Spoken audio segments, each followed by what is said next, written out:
তখন আমি 1 মাস থাকি ওখানে। থাকার পরে যেটা হয় আর কি, মেয়েদের যে মানে মাসে মাসে পিরিয়ড হয় আর কি, এটা হয়ই না হওয়ার কারণে আমি কাউকে জিজ্ঞেস করি, একজনকে জিজ্ঞেস করি, তখন সে পাত্তা দেয় না, বলে কি তুই তো আবিয়াতা মেয়ে, তোর কি হবে, মানে উনি আরো হাসে। তো ওই জিনিসটা আমি কারোর কাছে কিছু বলতেও পারতেছি না, বা জিনিসটা নিয়ে কোনো আলোচনা যে করব সেটাও পারতেছি না। মানে আপনার মধ্যে কি কোনো ভয় বা সংশয় ছিল, বা আপনি কি বিষয়গুলো জানতেন যে এটা না হওয়ার মানেটা কি? অবশ্যই জানতাম না যে এভাবে। সেটাই আমার প্রশ্ন ছিল যে আপনি জানতেন না বিষয়টা। ওকে, তারপর আমরা শুরু করতে চাই একেবারে ছোটবেলা থেকে, যেখান থেকে আপনার বলার আছে, আপনার যেখান থেকে মনে পড়ে। আমাদের ফ্যামিলিতে আমার বাবা মা 2 বোন 1 ভাই। তো আমাদের ফ্যামিলিটা মোটামুটি ভালোই সুখেরই ছিল। বাবা কি করতেন? বাবা ইন্ডিয়ার ব্যবসা করতেন, মানে ইন্ডিয়া থেকে কাঠ এনে তারপরে বাংলাদেশে বিক্রি করতেন। আচ্ছা, মোটামুটি ব্যবসা ভালোই ছিল। জি। তো আমি ছোটবেলা থেকে একটু অন্যরকম ছিলাম, যে কখনো আমার মা আমাকে বলতেন না যে তুমি আরবি পড়তে চাও। আচ্ছা, আমি নিজে থেকেই যেতাম। কখনো আমার স্কুলে যাওয়ার কথা আমার মা আমাকে বলেনি, আমি নিজে থেকেই যেতাম। আচ্ছা। যখন আমি ক্লাস 1-এ পড়ি, তখন আমার বাবা মানে 10,000 টাকা আমার আম্মুকে দেয়, বলে যে এই টাকাগুলো রাখো, কালকে মাল কিনতে হবে। আচ্ছা। তো আমার ভাইয়া আবার ওই দৃশ্য দেখে। তখন আবার আমার ছোট্ট একটা বোন হয়, 2 মাস বয়স। তো আমরা 3 বোন 1 ভাই। তো আমার আম্মু আমার ছোট বোনকে দোলানিতে শুয়ে দিয়ে মানে নদীতে গোসল করতে যায় আমাদেরকে নিয়ে। তা আমার ভাইকে বলে যায় যে তুমি একটু তোমার বোনকে দেখো। আমার ভাই কি করে, ওই সুযোগে ওই 10,000 টাকা নিয়ে সে পালিয়ে যায়। কোথায় যায় সে কেউ বলতে পারে না। আমার আম্মু অনেক কাঁদে, তাকে অনেক খুঁজে, কিন্তু কোথাও তাকে পাওয়া যায়নি। তো আমার বাবা একটু অন্যরকম ছিলেন, কারণ মেয়েদের পড়াশোনা করা বা ছেলেদের লেখাপড়া করানো এগুলো মানে পছন্দই করতেন না। আমার মা পছন্দ করতেন, কিন্তু বাবা পছন্দ করতেন না। ওকে। তো আমার ভাইয়া চলে যাওয়ার পর প্রায় 1 বছর মানে নিখোঁজ থাকে। আমার মা অনেক কান্নাকাটি করেন যে আমার ছেলেটা কি বেঁচে আছে নাকি মরেই গেছে। তো বাবা বলতেন যে ঠিক আছে, আমি তোমার ছেলেকে খুঁজে নিয়ে আসবো। আপনার ভাইয়া যখন এরকম পালিয়ে যায় তখন তার বয়স কত? তখন তার বয়স 15 থেকে 16 বছর হবে। ঠিক আছে, তখন আপনার বয়স কত? তখন আমার বয়স, আমি ক্লাস 1-এ পড়ি, 5 বছর বয়স। তো ভাইয়াকে খুঁজতে খুঁজতে একসময় বাবা খুবই অসুস্থ হয়ে পড়েন। তো বাবা আমাদের ভৈরব রায়পুরা থানা, ওখানে আমার একটা হুপু আছে, হুপুর বাসাতে যান অসুস্থ অবস্থায়। তো ওখানে গেলে আমার হুপু দেখে চিকিৎসা করে, কিন্তু ভালো হয় না। জি। তো আমার হুপু বলতেছে যে ভাই তুমি তো এখানে আসছো, কিন্তু তুমি যদি এখানে মারা যাও তাহলে তোমার স্ত্রী সন্তান তোমাকে দেখতে পারবে না। ওকে। এক কাজ করো, তুমি বাড়িতে চলে যাও। তা আমার মা এক কাজ করে, আমাকে নিয়ে অনেক দূরে একটা হুজুরের কাছে যায়। আচ্ছা। গিয়ে হুজুরের পায়ে হাতে ধরে কাঁদতে থাকে যে আমার একমাত্র ছেলে, তার বাবা অসুস্থ, এখন সে যদি বাড়িতে না আসে, যদি তার বাবা মারা যায়, তাহলে আমার স্বামী বলে যে ও নাকি ওকে মাটিও দিতে পারবে না, তাহলে একটা সুখ থেকে যাবে। তো উনি বলে কি মা কেঁদো না। তো শনিবারে যাই আমাকে নিয়ে, তো উনি কিতাব দেখে 2টা তাবিজ লিখেন, যদি আপনার ছেলে জীবিত অবস্থায় থাকে তাহলে 7 দিনের ভিতরে ফিরবে, আর যদি না ফিরে তাহলে ভাববেন যে আপনার ছেলে মারা গেছে। তো আমার আম্মু আইনা তাই করে, শনিবারে তাবিজটা না রাখে, দেখা যাচ্ছে বৃহস্পতিবার রাত্রে 9টার দিকে আমার ভাইয়া বাড়িতে পৌঁছে যায়। জি। তো আমার ভাইয়াকে দেখে আমার আম্মু অনেক কাঁদতে থাকে যে তোর বাবা অসুস্থ, তুই কোথায় হারিয়ে গেছিলি। তখন ভাইয়াও কাঁদতে থাকে, বাবার পায়ে যায় পড়ে, আমি ভুল করছি, আমাকে ক্ষমা করে দাও। তো আমার বাবা বলে কি না, সন্তানে যতই ভুল করুক মা বাবার কাছে ভুল মনে হয় না, আমি তোমাকে ক্ষমা করে দিছি। ওকে। তো আমার ভাইয়া আসার পরে 21 দিন পরে কি আমার বাবা মারা গেছে। তো আমার অনেক কষ্ট লাগে যে অল্প বয়সে, এত ছোট্ট বয়সে আমার বাবাকে আমরা হারিয়ে ফেললাম। তো এমনিতে অভাবের সংসার, বেশি একটা উন্নত ছিল না। আমার ভাই আমার মা দুজনে রুজি করে, একটু জমি ছিল, ওইগুলা কিছু বিক্রি করছে, আর কিছু বাড়িটা ছিল, ওরকম করে আমাদের দেখা যায় 5 পর্যন্ত পড়ানোর মোটামুটি আমার মা আমাদের নিয়ে চলতেছে। ঠিক ওই অবস্থায় আমার 5-এর পরীক্ষা শেষ, তো আমার ভাইয়া চট্টগ্রামে থাকতো, ওখানে থেকে কাজ করতো। ওখানে আবার আমার বাবা আমার মাকে বিয়ে করার আগে আরেকটা বিয়ে করছিল, তো ওনার ওই মানে আমার বড় আম্মু মারা গেছে। তো ওনার আবার একটি মেয়ে আছে, উনিও আবার চট্টগ্রামে থাকে, ওনার ওখানেই বিয়ে হয়। আমাকে নিয়ে আমার ভাই ওখানে যায় বেড়ানোর জন্য। তা আমি বেড়াতে যাই, আবার বোনের বাসায় থাকি। তো বোনের একটা দেওর আছে, মানে উনি মাঝে মাঝে আসতেন, তখন আমার বয়স মনে করেন 10 বছর বয়স। কিরকম জানি খারাপ নজরে তাকাইতেন আমার দিকে। তো আমার কাছে খুবই যন্ত্রণা মানে মনে হইতো যে ওই লোকটা এরকম কেন, এইভাবে তাকাচ্ছে কেন আমার দিকে। এক পর্যায়ে ও কি করে আমার হাতে ধরে টেনে ধরে আমাকে, তা আমি কোনো রকমের ছুঁইটা পালাইয়া যাই। তো আমি ভাইয়াকে বলি, ভাইয়া আমার না এখানে থাকতে ভালো লাগে না, আমি বাড়িতে চলে যাব, আমি এখানে থাকবো না। তো ভাইয়া আবার 2-3 মাস পরে আমাকে সিলেট নিয়ে আসে, বাড়িতে চলে আসি।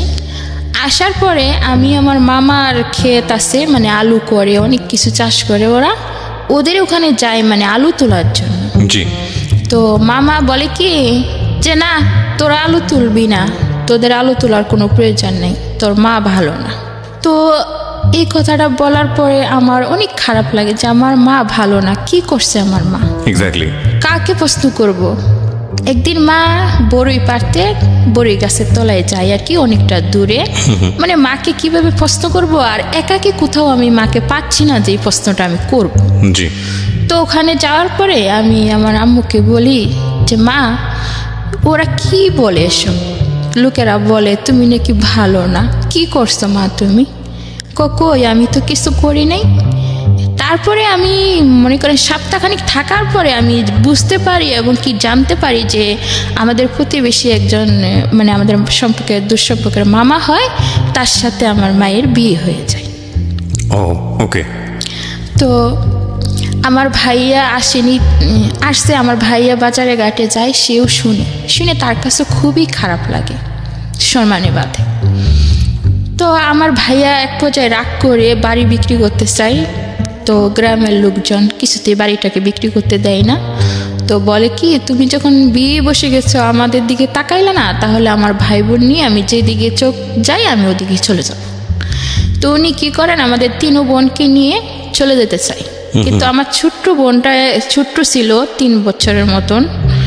তো ওকে রেখে দেয় গ্রামের মানুষ, কিন্তু আমাদেরকে রাখিনি। তো আমরা 2 জনকে নিয়ে চট্টগ্রামে চলে যাই।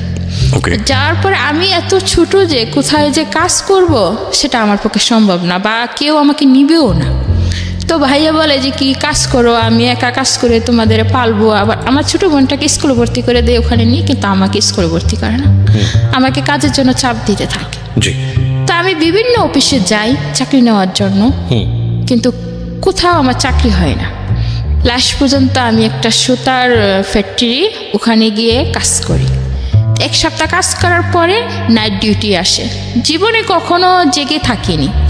তো আমি 2 দিন নাইট করার পরে কি হয় যে জ্বর আসে আমার শরীরে, প্রচুর পরিমাণ জ্বর আসলে কি করে, আমি শুয়ে থাকি ঘরের ভিতরে, আমার ভাই একটা লাঠি নিয়ে আসে আমাকে অনেক মারে, যে তুই শুয়ে আসিস ডিউটি ফালাইয়া, তারপরে তোর চাকরিটা কি থাকবে, এরকম বলে।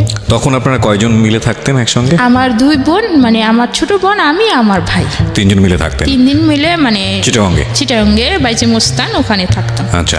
আর আপনার মা তখন বিয়ে হয়ে অন্য কোথাও চলে গেছে? অন্যের ঘরে চলে গেছে। ওকে। তখন আমার ভাইয়ারই মায়ের আমি কিছুতেই সহ্য করতে পারিনি।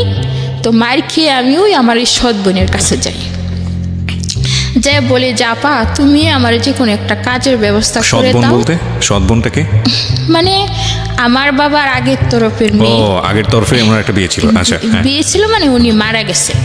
তো উনার একটা মেয়ে থাকে। তো উনি আমাদেরকে বেশি একটা কেয়ার করতেন না, মানে দেখতে পারতেন না, আশ্রয় দিতেন না, ভালোবাসতেন না আমাদেরকে। তবুও আমি ওনার কাছে যাই, বলি যে আমাকে একটা চাকরি দাও বা একটা কাজ দাও, আমি ভাইয়া আমাকে মারে, আমি ওখানে থাকবো না। তো উনি কি করেন, ওনার একটা দুঃসম্পর্কের একটা মেয়ের সাথে মানে ফিশারিতে নিয়ে চাকরি দেয় আমাকে। আচ্ছা। ফিশারিতে চাকরি দেওয়ার পরে আমি কাজ করতে থাকি টানা সকাল 8টা থেকে রাত 8টা পর্যন্ত ডিউটি, 1500 টাকা বেতন। তো ওখানে আবার থাকার কোয়ার্টার আছে, আবার ওখানে খাওয়া দাওয়ার মানে ব্যবস্থা ভালো। 600 টাকা মাসে কাটে। তো মেয়েদের সাথে ওখানেই আমি থাকতাম। তা আমার বোন কি করতো, আমার যে সৎ বোন আমাকে নিয়ে চাকরি দিছিল, উনি ওখানে যাইতেন, যে আমি চাকরি করতাম, উনি মাসে মাসে টাকাটা নিয়ে আসতেন। জি। তখন ওখানে আমাদের মেয়েদের সাথে পরিচয় হতে হতে তখন মেয়েরা আমাকে বলতেছে যে তুমি এত কষ্ট করে কাজ করো, এক সেট জামা কাপড় বানাইতে পারো না, কিছু না, তোমার বোন আসে টাকা নিয়ে যায়, এই মাসের থেকে তুমি আর টাকা দিবা না, আমাকে শিখিয়ে দেয়। তো ও আসে টাকার জন্য, আসলে আমি বলি কি না, তোমাকে টাকা দিব কেন, কষ্ট করে আমি কাজ করব আর তুমি টাকা নিয়ে যাবে, সেটা হয় না, আমি এবার জামা কাপড় বানাবো। তখন আমি কেরানিকে গিয়ে বলি যে আপনি আমার বোনের হাতে বেতন দেন কেন, আমার বোন কাজ করে না আমি কাজ করি, তুমি এই কাজ করো, তাহলে টাকা আমার কাছে দিবেন। তো ওরা কি করে, এক পর্যায়ে আমার বোন টাকা না পাওয়ার কারণে ও আমাকে জুতো দিয়ে ওখানেই মেরে আসে। আচ্ছা। তো আমার ভাই 3 মাস 6 মাস পর পর আমাকে দেখতে যেত, কিন্তু দেখতে যেত না, আসলে টাকা আনতে যেত। কখনো ভাবতো না যে আমার একটা ছোট বোন আছে, তার জন্য একটা জিনিস কিনে নিয়ে যায়, এরকম কিছু করতো না।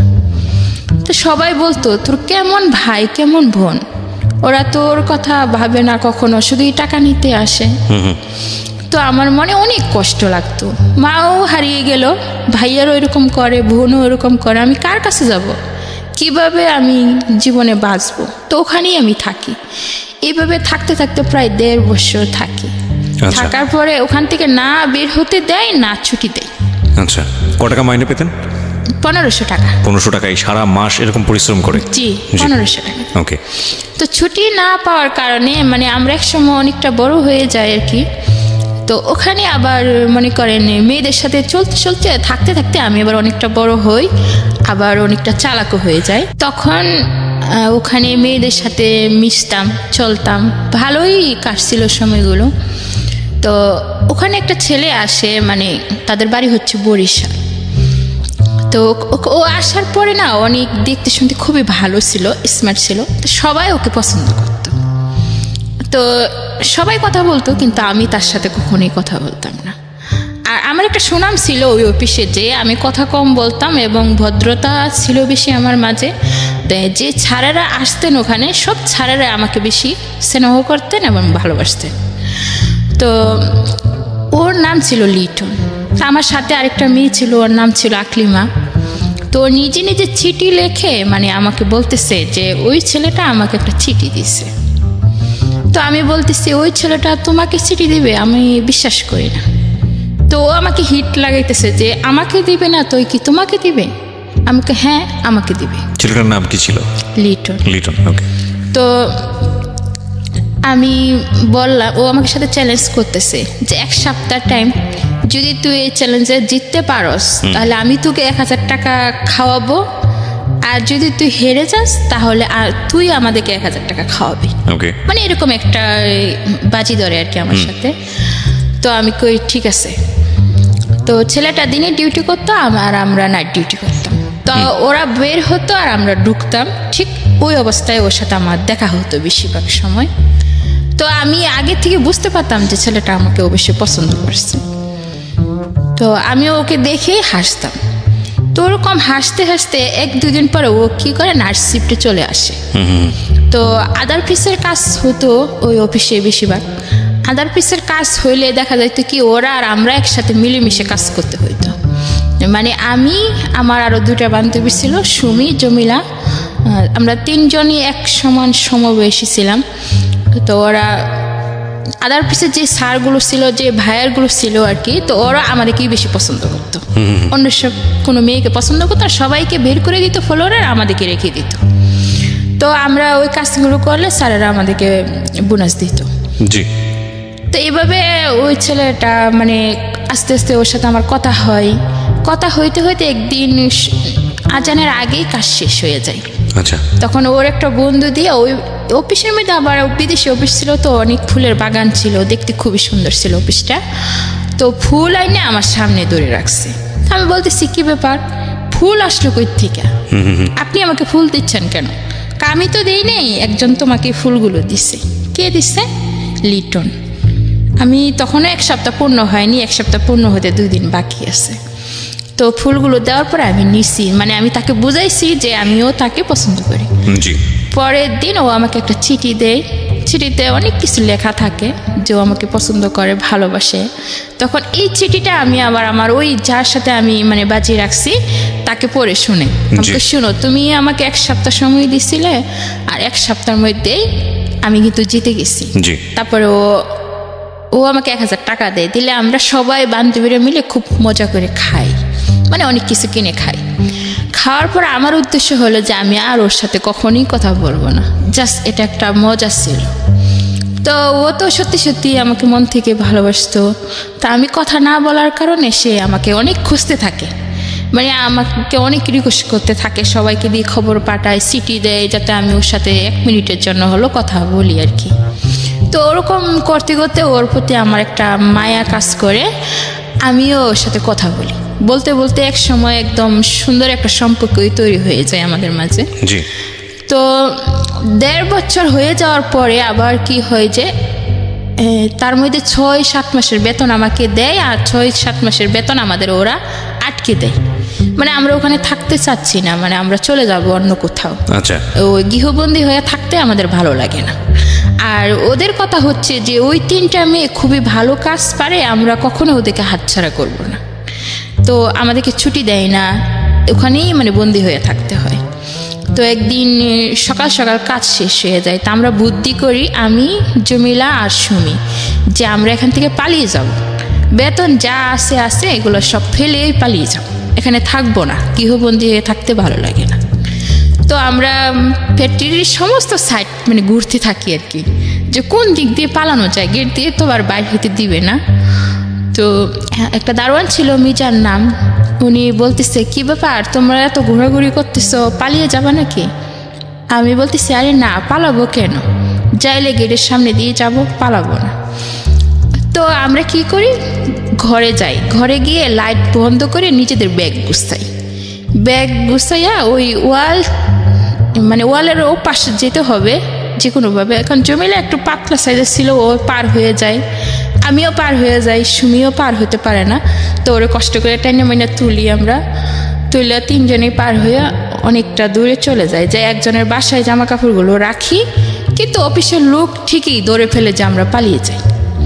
তো আমরা যাই মেন রোডে উঠি, ওরাও অফিসে মানে গেট দিয়ে যায়, আর আমাদের সামনাসামনি হয়ে যায়। এখন আমরা খুবই ভয় পাইতেছি যে ওরা তো আমাদেরকে এখন ধরে নিয়ে যাবে, এখন কি করব। তো রিক্সাওয়ালাকে বলি যে আমাদেরকে নিয়ে যান, ওনারা নেই না। বাসওয়ালাকে বলি যে আমাদেরকে নিয়ে যান, ওনারাও নিচ্ছেন না। তখন ভোর আজানের পর একদম কোনো মানুষ নাই রাস্তাঘাটে। তো এভাবে করতে করতে আমরা কি করি, একসময় দৌড়াইতে থাকি, 3 জনই দৌড়াইতে থাকি। তো ওরা আমাদের পিছনে দৌড়াইতে থাকে, আমরাও দৌড়াইতে থাকি। দৌড়াইতে একদম চন্দননগর এলাকা, মানে অলিগলি এলাকা, ওটার ভিতরে ঢুকে যায় পাহাড়ি এলাকা। দৌড়াইতে আবার ওখানে গিয়ে আবার একটা খাল আছে অনেক বড়, যাকে বলে আর কি হাক্কা বলে, মানে অনেক দূরে একটা করে মানে ভাস দেওয়া। তো জমিলা ওই হাক্কাটা পার হয়ে যায়, কিন্তু আমরা 2 জন আর পার হতে পারি না। তো আমরা থেকে যাই, তো দেখি কি ওরা চলে আসতেছে। তো এই অবস্থায় কি করি, পাশে একটা মানে বাড়ি ছিল, ও বাড়িতে যে আমরা ঢুকে যাই। ওরা খালি দরজা খুলে, আর আমরা গিয়ে কি করি, আমি যে দরজার পিছনে লুকাই, ও যে একদম খাটির নিচে লুকাই। তো ওরা কি করে, আইসা আমাদের ধরে ফেলে। আমরা 2 জনকে ধরে তারপরে আমরা বলি কি না, আমরা যাব না, তোমরা ওখানে বেতন দেয় না, আমাদেরকে ছুটি দেয় না, এই জন্য আমরা পালাইছি, তোমরা আমাদেরকে ধরে নিতে আসছো কেন, আমরা যাব না। ওদের উদ্দেশ্য হলো আমাকে ধরে নিয়ে যাবে। তা ওরা আমাদেরকে নিয়ে আসে অফিসের ভিতরে। আনার সময় আমাদেরকে হাতে ধরে আনতে চাই, পরে বলি কি খবরদার হাতে ধরবা না, কারণ আমরা তো চুরি করি নাই, তোমাদের কোনো জিনিস তো চুরি করি নাই। তো তোমরা হাতে ধরে নিয়ে গেলে মানুষে দেখবে, তাহলে কিছু মনে করবে। আমরা এভাবে যদি না ধরো, আমাদেরকে ছেড়ে দাও, আমরা নিজে অফিসের ভিতরে যাব।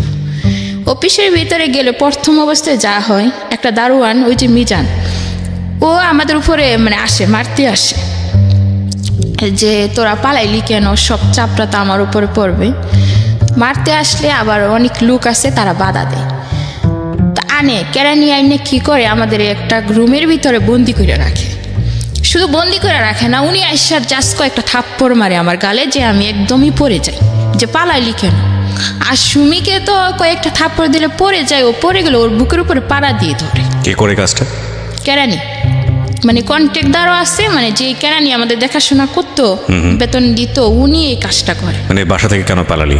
মানে ওখান থেকে আমরা কেন পালাম, মানে কাজের ওই জায়গাটা থেকে কেন পালালি? জি, কাজের ওই জায়গা থেকে কেন পালাম। তো বলে যে কি, মানে যে বুয়া রান্না বান্না করতো মেস, ওনাদেরকে বলে দেওয়া হয় ওদের দুজনকে আজকে সারাদিনও খাবার দিবি না, এবং কি একটা ঘরের মধ্যে রেখে আমাদেরকে তালা মেরে দেয় পুরোপুরি। তো আমরা দুজন ওখানে সকালও খাবার নাই, দুপুর। আচ্ছা, আমি খাবারের জায়গায় আসছি, তার আগে একটু বলেন তো আমাকে কাজটা কি ছিল আপনাদের? কাজটা ছিল মাছ প্যাকেট করা, যে মানে বিভিন্ন জায়গা থেকে অনেক ধরনের মাছ আসতো এখানে। এই মাছটা কোথায় যেত? ওটা বিদেশ যেত, বিদেশ চলে যেত। আচ্ছা, তো ওই ফ্যাক্টরিতে আপনারা মূলত মাছ প্যাকেট করার কাজ করতেন? আচ্ছা, ঠিক আছে, বলেন তারপরে আমরা না খেয়ে সারাদিন থাকি।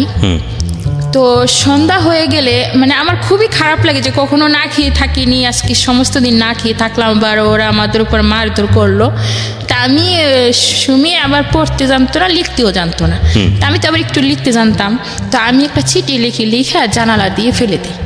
তো ফেলে দিলে কি হয়, যে কোনো একজন অবশ্যই চিঠিটা পাওয়ার পরে আমি চিঠিতে লিখি যে আমরা অনেক কষ্ট আছি, প্লিজ আমাদেরকে সাহায্য করুন।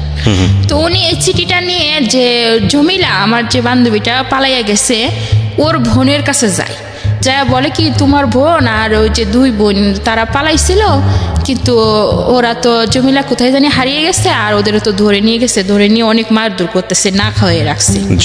তো ওনাকে আমরা আপা বলে ডাকতাম, ওনার নাম ছিল আমেনা, ওদের বাড়ি হচ্ছে কক্সবাজারে। তো উনি আবার আমাকে খুবই মায়া করতেন। তো ওনার কাছে যখন এই খবরটা যায়, উনি সহ্য করতে পারেন না, উনি একদমই থানায় চলে যান সঙ্গে সঙ্গে। আচ্ছা, থানায় গিয়ে পুরো ঘটনা বলার পরে তারপরে আমরা কি করে, রাত্রেও আমাদের খাবার দেওয়া হয় না, খাবার না দিয়ে ওই অবস্থাকে আমাদেরকে ডিউটিতে পাঠানো হয়। তো আমরা ডিউটিতে ঢুকি, মনে করেন 10টা থেকে 10:30 হবে টাইম। তো আমার খুবই মাথা ঘুরাইতেছে, সমস্ত দিন না খেয়ে রয়েছি, খুবই কষ্ট লাগতেছে, মানে আমি যে টেবিলে দাঁড়িয়ে কাজ করব আমার করতে পারতেছি না, সেই শক্তিটুকু নেই। তো আমি সুমিকে বললাম যে সুমি চল আমরা বাহিরে চলে যাব, কাজ করব না, মেরে ফেলবে। তো আমরা গ্লাস সিস্টেম অফিস ছিল, গ্লাসটা খুলে খালি বাহিরে হব, ঠিক ওই মুহূর্তে 2-3টা গাড়ি বা কয়েকটা স্কুটার আসলো, সবই পুলিশ ছিল, ওসি ছিল, 2জন উকিলও ছিল সাথে। তো ওরা আসার পরে দারোয়ান তো গেট খুলে না, দেখলাম কি গেট ভেঙে ভিতরে ঢুকে। তারপরে ওরা চলে আসার পরে মানে যাকে পাচ্ছে তাকেই মারতেছে, ভাঙচুর করতেছে, অনেক ভাঙচুর করতেছে পুলিশ। তো আমাদেরকে 2টা উকিল এসে আমাদেরকে খুঁজতেছে, যেখানে তাসলিমাকে, সুমিকে। তখন আমরা বললাম আমার নামই তাসলিমা, আমরা সুমি। তো উকিল 2জন আমাদের সাথে অনেক কথা বললো যে তোমাদেরকে নাকি মারধর করছে। আমি বলি জি স্যার, আমাদেরকে মারধর করছে, না খাওয়াই রাখছে সমস্ত দিন। তো ওনারা মনে করেন কেরানিকে পায়নি, কেরানি লুকিয়ে যায়, তো ওকে ধরতে পারে না। তো ওনারা চলে যাচ্ছে এক পর্যায়ে ভাঙচুর করার পরে। তখন আমি উকিলকে বললাম যে আপনারা তো চলেই যাচ্ছেন, আপনারা চলে যাওয়ার পরে হয়তো আজকে আমাদেরকে রাত্রে এখানে জবাই করে রাখবে। পরে বলে কি কার এত বড় সাহস যে তোমাদেরকে জবাই করবে। আমি বলি কি ওরা যখন আমাদেরকে হাত তুলতে পারছে, সারাদিন না খেয়ে রাখতে পারছে, তো মারতেও পারবে আবার। তখন উকিলের একটা ব্যবস্থা মানে ওসির কাছে বলল। তো ওই অফিসের একজন স্যার আর কি, যার মানে ক্ষমতা আছে ভালো, তো ওনাকে ডাইকা বলে কি এই মেয়ে 2জন আপনার জিম্মায়, যদি ওদের কিছু হয় তাহলে মনে করেন আপনার অনেক অবস্থা খারাপ হয়ে যাবে। তো ওই স্যার আমাদেরকে রিস্ক গুচ্ছা রাখে, যতদিন পর্যন্ত আমার বান্ধবী জমিলাকে খুঁজে না পাওয়া যাবে ততদিন আমাদেরকে এই অফিসে থাকতে হবে। তখন আমরা থাকি এখানে। তো জমিলা অবশ্যই কোথায় জানি ও হারিয়ে যায়, পাহাড়ের মধ্যে লুকিয়েছিল। তো লুকিয়ে থাকার পর এক পর্যায়ে ও নিজের কানে একজোড় সোনার দুল ছিল, ওগুলো বিক্রি করার পর ও বাড়ি চলে যায়। ওরা আবার লুক রাইখা মানে পুলিশও যায়, ওকে বাড়িতে যায় খুঁজে পায়। তো ওরা আবার চট্টগ্রামে নিয়ে আসে। তো এইভাবে আসার পরে আমাদের 3জনকেই কুড়ে নিয়ে যাওয়া হয় আর কি। আচ্ছা, কুড়ে নিয়ে যাওয়ার পরে আমরা সাক্ষ্য দিই যা হয়েছে। তো কুড়ের থেকে আদেশ করা হয়েছে যে মেয়েদের 1 বছরের যে টোটাল বেতনটা ওরা পাবে, সেই বেতনগুলো আমাদের উকিলের মাধ্যমে বা ওসি থেকে দেওয়া হবে, এবং কি প্রত্যেকটা মেয়েকে গার্জিয়ান অনুযায়ী বাড়িতে পাঠাতে হবে, আর যার গার্জিয়ান নেই তাকে পুলিশ সহকারে বাড়িতে দিয়ে আসবে।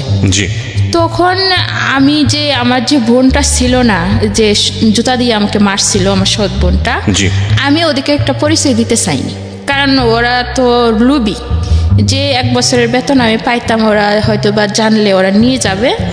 তো ওরা কীভাবে জানি খবর জানে যায় না, ওই দিন উপস্থিত থাকে ওখানে। আচ্ছা, জমিলার বোনের কাছে জমিলাকে হাতে তুলে দেওয়া হয়, আর আমাকে ডাকে স্যারেরা যে আমার দুলাভাই আর ওই জাহাপা আসে ওদের সাথে যাওয়ার জন্য। তখন আমি ওইটা বললাম কি যে ওনারা কারা, ওনারা আমার আপা হয় না। তখন ওসি আমাকে একটা ধমক দেয়, কে মেয়ে চুপ থাকো, নিজের বোনকে চিনতে পারো না। তখন বাধ্য হয়ে ওদের কাছে যেতে হয় আর কি। তো টোটালি আমার বেতন 8 থেকে 10,000 টাকার মতো আসে। তো ওই টাকাটা আবার আমার আপার কাছে দেওয়া হয়। জি। আমার আপা ওই টাকাটা পুরাটি আত্মসাৎ করে ফেলে। আমি ওকে অনেক রিকোয়েস্ট করি যে আপা আমি তো ওখান থেকে চলে আসছি চাকরি ছেড়ে, আমি কি খাবো কি করব, তো আমারে তুমি 1,000 টাকা হলো দাও। কিন্তু একটা টাকাও সেদিন ও আমাকে দেয়নি, পুরোটাই আত্মসাৎ করে। আপনার এই সৎ বোন? জি। তখন আমি কয় টাকা পেয়েছিলেন 1 বছর কাজ করে? 10,000 টাকার মতো হবে টোটালি। মাত্র? আজকে মাত্র তো আমার জায়গা থেকে বা যারা শুনছেন তাদের অনেকের জায়গা থেকে, কিন্তু এই 10,000 টাকার জন্য ওকে 1 বছর পরিশ্রম করতে হয়েছে এবং সেই টাকাটাও আত্মসাৎ হয়েছে। গল্প কিন্তু এটা না প্রিয় শ্রোতা, গল্প সামনে। হ্যাঁ বলেন। তারপরে আমি ওখান থেকে মনে করেন মোহাম্মদনগর যেখানে বলে মানে একজনের বাসায় আমি আশ্রয় নিই, তাকে আমি কাকা রাখতাম। উনি আমাকে মেয়ের মতোই স্নেহ করতেন। আচ্ছা। তো উনার বাসায় আমি থাকতাম। থাকার পরে আমি একটা ছোট একটা অফিসে চাকরি নিয়ে নিই, গার্মেন্টসে যেটা বলে, হেল্পারি করতাম। 900 টাকা বেতন, মাত্র 900 টাকা বেতন, মানে ওভার টাইম নিয়ে টোটালি মাসে 1500 টাকা। সেই আগের জায়গার মতোই 1500 টাকা পেতাম। 1000 টাকা ওদের মানে খাওয়ার খরচ দিতাম, আর 500 টাকা থাকতো মাস শেষ হলে, ওটা দিয়ে আমার যা ভালো লাগতো তাই কিনতাম। তো এইভাবে থাকতে থাকি। এক পর্যায়ে আমার ভাই বিয়ে করে। তখন বিয়ে করার পরে চট্টগ্রামে আবার যাই। যাওয়ার পরে আমি যে বাসায় থাকি ওই বাসার থেকে আমাকে নিতে আসলে আমি যাইতে রাজি হই না, কারণ আমি যখন বিপদে ছিলাম তখন তুমি পাশে ছিলে না, তুমি আমাকে মেরে ঘর থেকে বের করে দিছো, আমি এখন তোমার সাথে যাব না। এক পর্যায়ে আমার ভাই বলে কি আপনারা ওরে জায়গা দিচ্ছেন কেন, যদি ওরে ঘর থেকে বের করে না দেন তাহলে আমি আপনাদের নামে মামলা করব। তারপরে এক পর্যায়ে ওখান থেকে আমার ভাই আমাকে নিয়ে আসে, মানে ওই যে আমি চাকরি করি সেজন্য তাদের লোভে। তো ভাইয়ের এখানে আসার পরে দেখা যায় কি আমাকে সকালে কাজ করতে হয়, বিকালে কাজ করতে হয়, অফিসে কাজ করতে হয়। তো আমার ভাবিও ভালো না, মানে ঠিক মতো বাজার করতো না। তা আমার কাছে অনেকই খারাপ লাগতো আর কি। তো এক পর্যায়ে আমি ওখান থেকে চলে যাই, নিজে নিজে একা একটা বাসা নিই। বাসা নেওয়ার পরে ওখানে আমি থাকতাম আর চাকরি করতাম। তো যেই বাসায় আমি থাকতাম ওই বাসাগুলো ছিল টিন সেট, মানে অল্প টাকা ভাড়া ছিল 700 টাকা। তো যে লোকটা ছিল তার বয়স মনে হয় 40-এর উপরে হবে তখন, আর আমার বয়স হবে 14 বছর। তো একদিন আমি রাত্রের বেলা কি করি, 2টার দিকে প্রস্রাব করার জন্য হয়তো বাথরুমে যাওয়ার জন্য বের হই। ওই লোকটা যে তখন মানে আসতেছে তখন আমি খেয়াল করিনি, বা ওর একটা টার্গেট ছিল আমার প্রতি। এখানে একটু থামাচ্ছি আপনাকে। যে লোকটা আপনি যে লোকটা সম্পর্কে বলছেন, এই লোকটা কি হতো বা আশেপাশে কোথায় থাকতো তারপর যদি একটু বলতেন। ওনার বাড়ি এটা, আর ওই ওনার লোকটারই বাড়ি, বাড়িতে আমি ভাড়া থাকতাম। ওনার বাড়িতে আপনি ভাড়া থাকতেন, এবং এই ভাড়া থাকা কি ওনার সঙ্গে যোগাযোগ করে আপনি বাড়িতে উঠেছিলেন নাকি কারো মাধ্যমে? ওনার সাথে যোগাযোগ করে না, মানে ওনারা রুম ভাড়া দিচ্ছে আর আমার কাকা আমাকে ওই রুমটা নিয়ে দেয়। আচ্ছা আচ্ছা, যে ঠিক আছে। কাকা মানে কি সম্পর্কের কাকা? সম্পর্কের না, ওই যে বললাম যে আমাকে আশ্রয় দিছিল, তাদের বাসায় থাকছিলাম, ওই কাকাই আমাকে রুম। ঠিক আছে। তো আপনাকে যখন রুমটা দিতে তখন বাড়িওয়ালার সঙ্গে কথা বলেনি? যে বাড়িওয়ালার সাথেও কথা বলা হয়েছে, এবং ওনার ওয়াইফ আছে, ওনার একটা মেয়ে আছে, ওনার একটা ছেলে আছে। আমি তাদের নামগুলো বলি। লোকটার নাম হচ্ছে আনুমিয়া, আর ওর একটা মেয়ে ছিল, মেয়েটার নাম ছিল বেবি, এবং ছেলেটার নাম ছিল সাব্বির। ওকে। এবং তারা নাসিরাবাদ এলাকা, চট্টগ্রাম শান্তিনগরে তাদের বাড়িটা ছিল আর কি। ওকে, বলেন আপনি। তো আমি যখন ওদের বাড়িতে ভাড়া থাকতাম, এই অবস্থায় যখন ও আমাকে দেখে ফেলে রাতে 2টা বাজে, তখন সে আমার ঘরে ঢুকে যায়। এক পর্যায়ে আপনি আলাদা থাকতেন? একা এক রুমে থাকতাম। তো আমার ঘরে ঢুকে গেলে আমি আবার বলি যে এত রাতে আপনি আমার ঘরে আসলেন কেন, কি দরকারে আসলেন?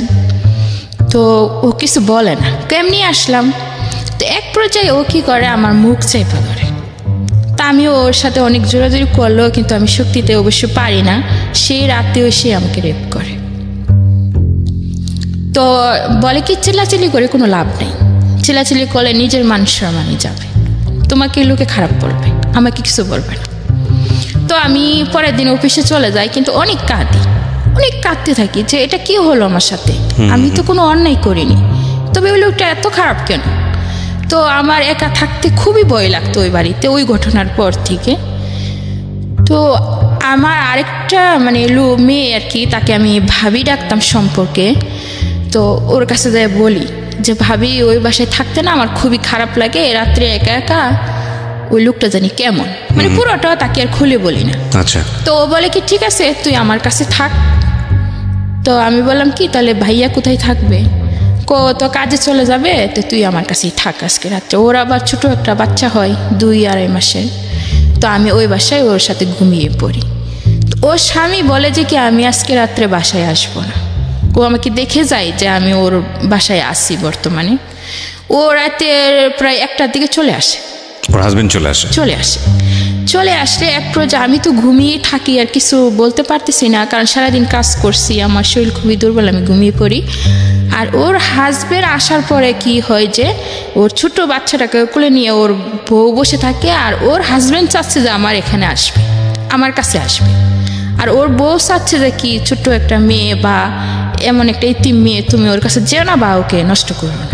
মানে ওদের মধ্যে তকাতকি হচ্ছে, বউ বাধা দিচ্ছে আর ও চাচ্ছে যে আমার এখানে আসবে। বা আপনি তো ঘুমিয়েছিলেন তখন, আপনি এটা জানেন? আমি তো তখন ঘুমিয়েছিলাম। রাইট।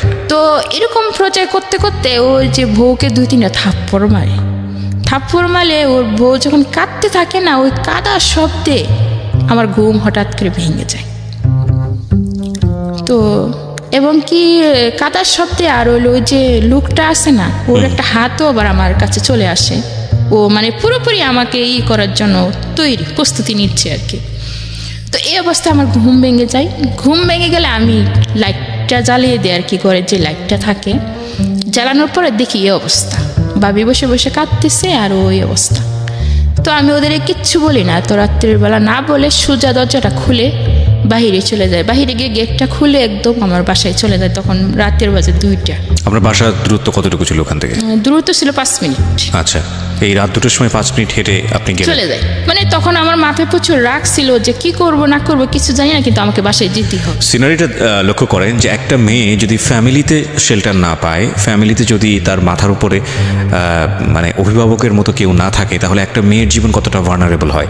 এবং এটা আমাদের এই জীবন গল্পে আজকে প্রথম না, আমরা আমাদের এই জীবন গল্পে অনেকবার এটা দেখিয়েছি, ভয়াবহভাবে দেখিয়েছি। আজকে হয়তোবা সেটা আরও এক্সট্রিম লেভেলে যাবে। এবং শুধু একটা কথাই বলতে চাই, খুব মনোযোগ দিয়ে শুনুন। সিচুয়েশন না, একটা মানুষের জীবনকে চিন্তা করুন। যখন তাসলিমা এই গল্পটা বলছে, তাসলিমাকে নিজের মতো ধারণ করার চেষ্টা করুন যে তাসলিমার জায়গায় যদি আপনি হতেন তাহলে আপনার জীবনটা কেমন হতো। ও কিন্তু মানুষ, এবং যারা শুনছেন তারাও মনুষ্যত্বের পরিচয় দেবেন আশা করছি। ওকে, তারপরে আমি চলে যাই। যাওয়ার পর ওখানে গিয়ে অনেক কাঁদতে থাকি, সমস্ত রাত আমি কাঁদতে থাকি। কাঁদতে এক পর্যায়ে আমি ঘুমিয়ে পড়ি। তো ঘুমের মধ্যে আমার মনে হয় আমার বাবাকে আমি স্বপ্নে দেখি। আমার বাবা আমাকে বলতেছে যে মা তুমি এখান থেকে পালিয়ে যাও, এখান থেকে তুমি চলে যাও, নাহলে তোমার জীবন আরও শেষ হয়ে যাবে। তো আমি কি করি, বেতনের অপেক্ষা করি। মানে বেতনটা হওয়ার পরেই আমি আমার মায়ের কাছে চলে যাই। আমার মা তখন সুনামগঞ্জে থাকেন না, তখন সিলেট কোম্পানি হাউস থাকেন। তো ওখানে চলে যাই। যাওয়ার পরে দেখি আমার